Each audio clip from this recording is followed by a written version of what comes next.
ಕರಗಿದು ಮೋಡ ಸುರಿಯುತ್ತ ನೆಲದಲ್ಲಿ ಹರಿದಿದೆ ನೋಡ. ನೀರನ್ನು ಮಿತವಾಗಿ ಬಳಸಿರಿ.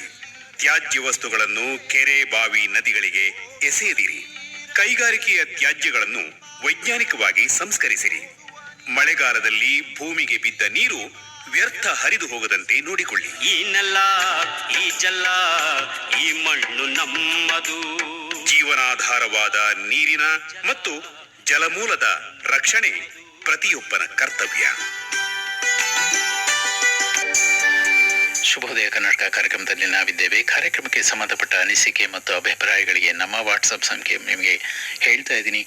9483091029 ಸಂಖ್ಯೆ ಮತ್ತೊಮ್ಮೆ 9483091029.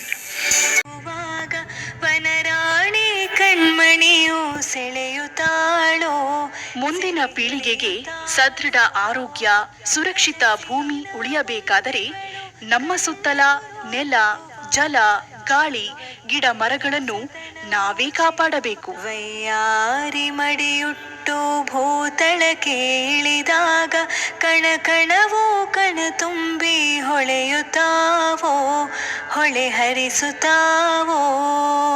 ಕಣಕಣವೋ ಕಣ ತುಂಬಿ ಹೊಳೆಯುತ್ತಾವೋ, ಹೊಳೆ ಹರಿಸುತ್ತಾವೋ, ಹೊಳೆಯುತ್ತಾವೋ, ಹೊಳೆ ಹರಿಸುತ್ತಾವೋ.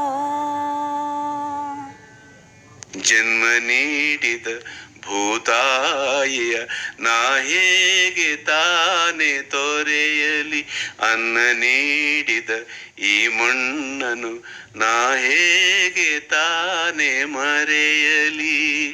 ಎಲ್ರಿಗೂ ನಮಸ್ಕಾರ. ನಾನು ನಿಮ್ಮೆಲ್ಲ. ಇದು ವಿವಿಧ ಭಾರತಿ ಆಕಾಶವಾಣಿ ಕನ್ನಡ. ಅತಿಯಾದ ಊಟ, ಅತಿಯಾದ ಮಾತು ಅಪಾಯಕಾರಿ ಎನ್ನುತ್ತದೆ ಸುಭಾಷಿತ ರತ್ನ ಭಾಂಡಾಗಾರ. ಭೋಜನ, ಭಾಷಣ ಹಿತಮಿತವಾಗಿರಲಿ. ಅಜೀರ್ಣವಾಗುವಷ್ಟು ತಿಂದಾಗ ಊಟ ವಿಷವಾಗುತ್ತದೆ. ಅಜೀರ್ಣೇ ಭೋಜನಂ ವಿಷಂ. ಮಾತು ಚಪಲವಾಗದಿರಲಿ, ಪ್ರತಿ ಪದವು ಮುತ್ತಿನ ಮಣಿಯಂತಿರಲಿ. ವಚನ ಬೆಲ್ಲದಂತಿರಲಿ, ಹೃದಯದಲ್ಲಿ ನಂಜು ಇಲ್ಲದಿರಲಿ, ತುಂಬದಿರಲಿ. ನುಡಿದರೆ ಮುತ್ತಿನ ಹಾರದಂತಿರಬೇಕು, ನುಡಿದರೆ ಮಾಣಿಕ್ಯದ ದೀಪ್ತಿಯಂತಿರಬೇಕು. ಮಾತು ಬೆಳಕಾಗಬೇಕು, ಬೆಂಕಿಯಾಗಬಾರದು.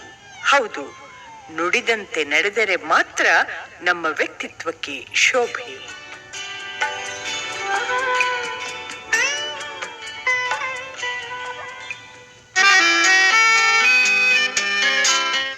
ಬನ್ನಿ ಈಗ ಕೇಳೋಣ ಕನ್ನಡ ರತ್ನ ಭಂಡಾರ ಕಾರ್ಯಕ್ರಮದ ಮರುಪ್ರಸಾರ. ಆಶಾಕಿರಣ.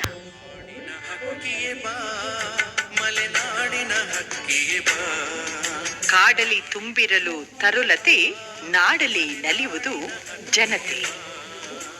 ಪ್ರೀತಿಯ ಹಾಡಿಂದ ಮೋಡಿ ಮಾಡಿದ ಹಕ್ಕಿಯ ಬಾ.